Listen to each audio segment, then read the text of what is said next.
When information flows between two devices, it's going to be transmitted as bits, ones and zeros. However, where do those bits come from?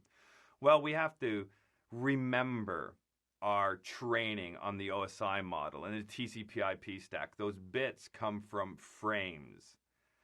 And what do we have inside of those frames? Well, the frames contain packets. So those packets are encapsulated with that frame header at layer 2 of the OSI model.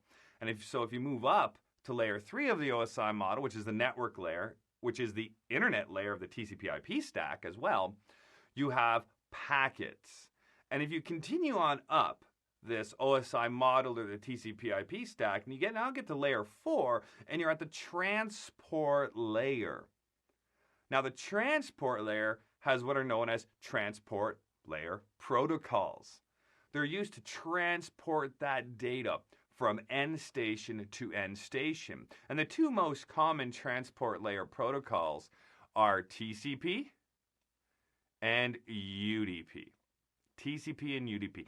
Transmission Control Protocol and User Datagram Protocol. Now, both of these protocols are at complete different ends of the spectrum for transportation purposes. And what do I mean by that?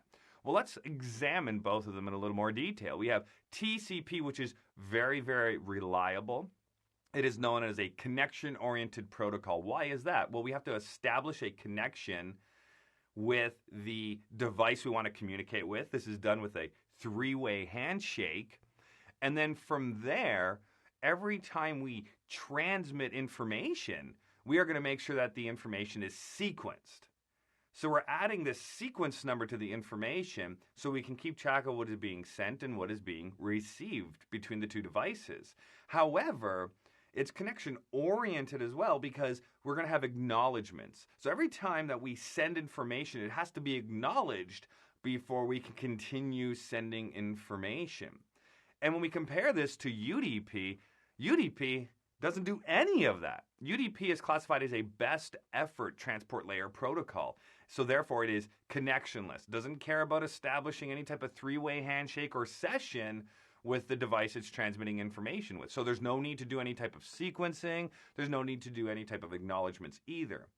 So there is a time and a place for both of these protocols, and you can see some examples here. TCP for email, file sharing, downloading.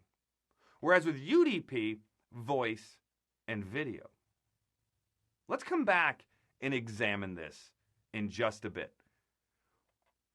We'll have a better understanding why we would use TCP for these functions and UDP for these functions after we go through the different aspects of both of these.